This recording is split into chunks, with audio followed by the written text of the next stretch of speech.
Hi! In this video I would like to talk about losing someone who's dear to you. And most people would think like, oh, why are you wearing such a colorful t-shirt? Well, when I go to funerals, I refuse to wear black. Because for me, death is not a dark thing per se. It's not a bad thing per se. I lost my mom when I was 26 years old, actually the day after my birthday. And it was unexpected. She was sick for 2 days and boom, gone. I didn't even get to see her because I was not in the same country at that moment. But at her funeral, a few days later, and after I got to know what was the reason,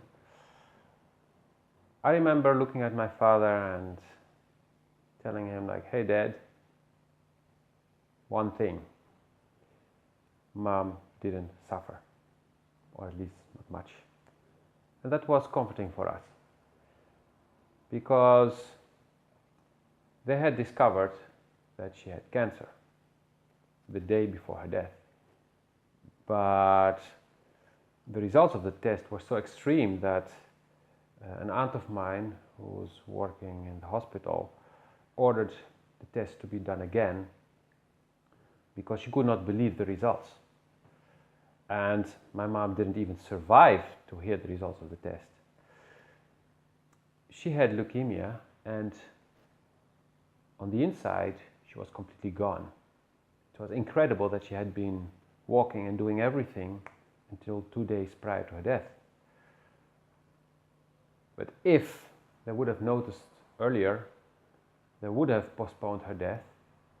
She would probably still have died within a few months, but she would have been suffering from the bullshit of chemotherapy that only helps 5% of the people, but they keep administrating it because they make a lot of money through that, and they give false hope to people.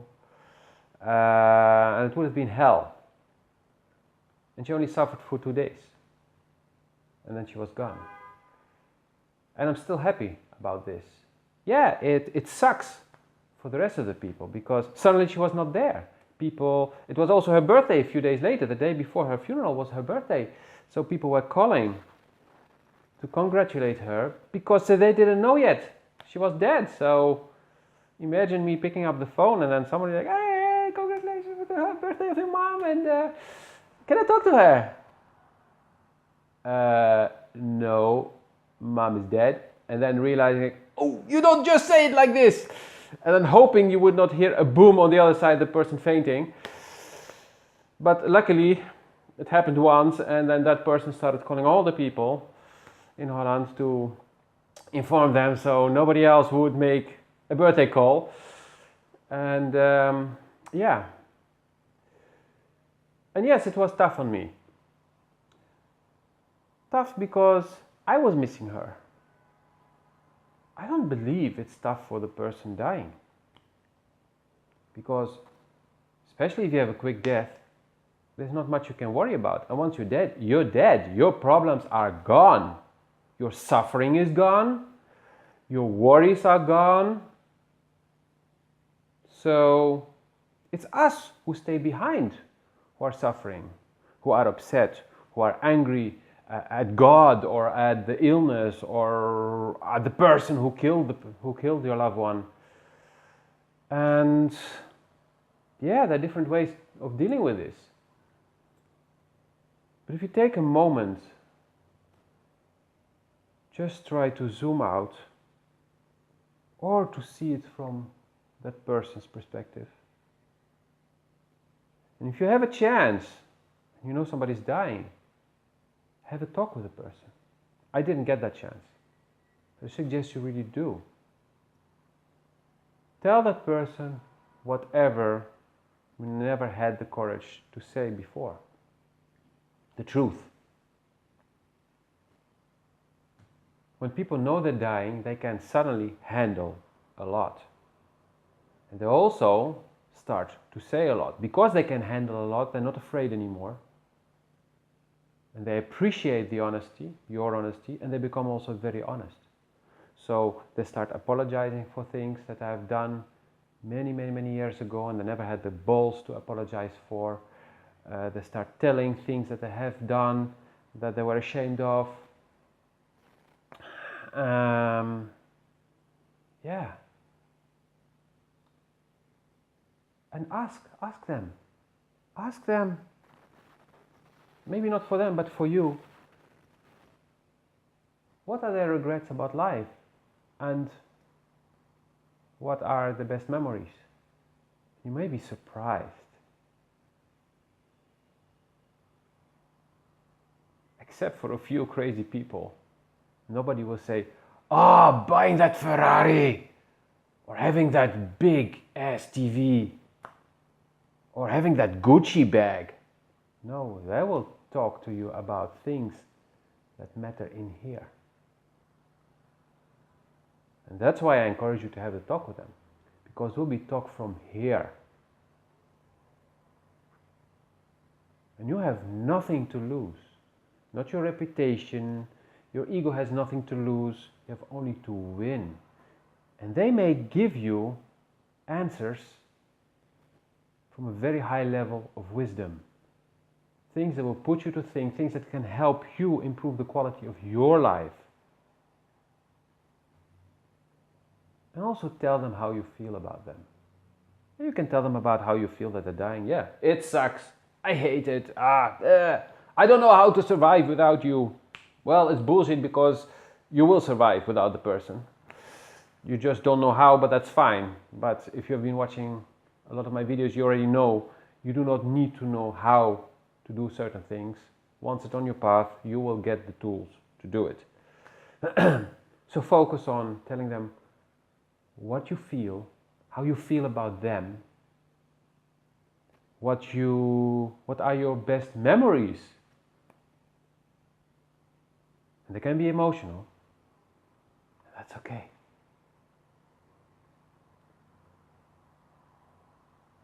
And sometimes you lose somebody because the person is gone. Still alive, but is gone.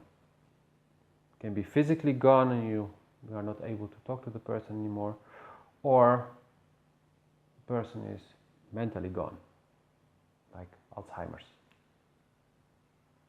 This happened to me not so long ago, and I've come to realize there is no difference between somebody physically dying or being gone from here, because you cannot reach the person anymore. You cannot talk to the person anymore, at least not in the 3D. You can only connect on soul level through what you may call a prayer, or just talk to the person from your heart, within your heart. Go in your heart and talk to the person. That's the only way to communicate. But it will not be the same as just having called, "Hey, how are you? Let's have a coffee. Let's go do this." Or, "Hey, can you help me with this thing? I don't know how to deal with it." No, those things are not possible anymore. And sometimes it's really sad. You know the person is alive. He's over there in that building. But he's actually not living anymore. Yeah, the body is alive, but he's not living. You cannot communicate with the person like you did before. And that's a tough one. And that's one that we're seeing more and more these days. So that's why I felt like mentioning this in this video. This is actually how the video came about. Because of this, because I had this vision this morning about my ex-mentor and very dear friend who's gone, but who's still alive, but is not living anymore. And yesterday I heard a very dear friend of mine lost her father.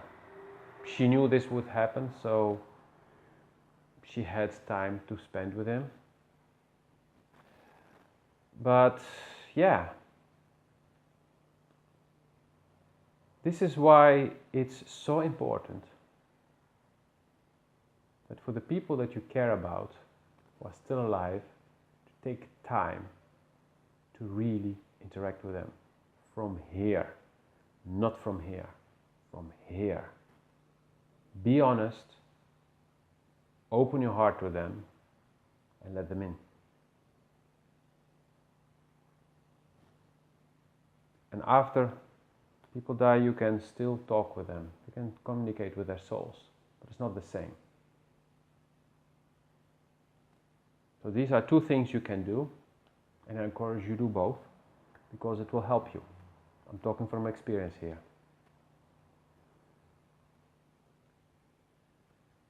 So this was not a very joyful video, but okay, joyful colors. I hope it brought a little bit of balance, and I really encourage you to act. To go pray to the person who you loved, who died, or to pick up the phone and call somebody that you care about. Have a wonderful day.